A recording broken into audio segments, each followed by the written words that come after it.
Good evening on Thursdays of Dimensions. You know what they say, better late than never. It's been quite a busy day, so I want to apologize to the gatekeepers who've been asking me, so where are you today? Just to get straight to the point, I was thinking the other day, I truly believe there was a certain language we used to understand in the times long ago. Now we have lost it. Because to think about God talking to us symbolically in a way that you cannot simply decipher, I think there was a time we understood the language. If you remember in Zululand, I don't know about other areas, but we grew up, there was a booklet, a small booklet called Ungqeqe. Ungqeqe was a book about dreams that would define the dreams. If you dream this, it means this. If you dream this, it means this. So it basically means there was a language that was understood about the symbolisms in the dreams.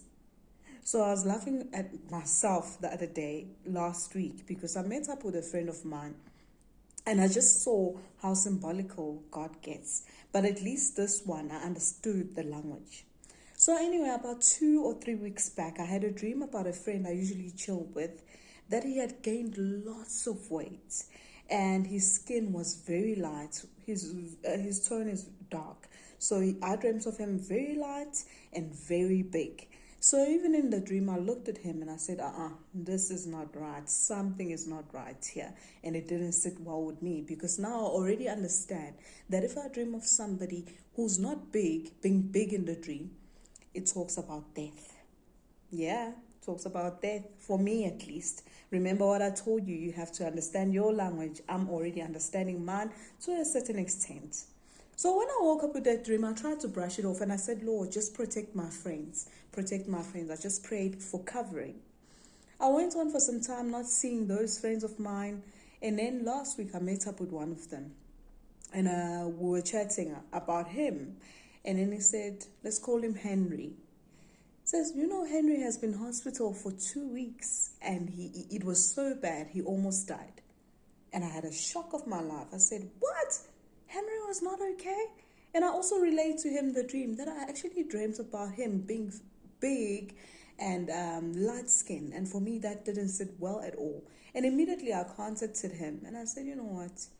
I hope you're recovering well and I'm praying for you.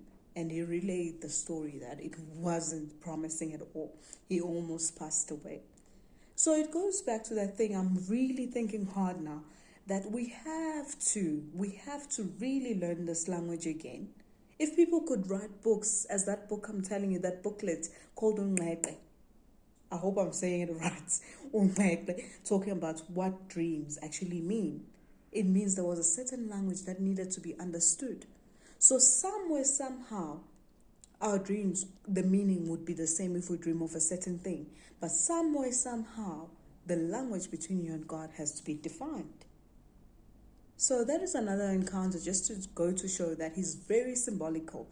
Why couldn't I just dream of somebody in a coffin? Then it would mean they would die. Why couldn't I dream of somebody having an accident? Then it would mean I must pray against the accident. Why does it have to be so symbolic? So over time, the only reason I could think of is that God doesn't want to reveal everything into the spiritual world. He just wants a language to understand with you. He doesn't want the evil one, the dark side, to see this revelation, because he's the one who's omnipresent, but the dark side is not so much so. But that's a story for another day, to define light and darkness. I think now it's time we actually expanded into these things. What do you think?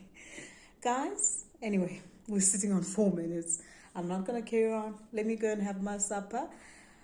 Please enjoy the rest of your week, and I'll see you next week, Thursday, for another encounter.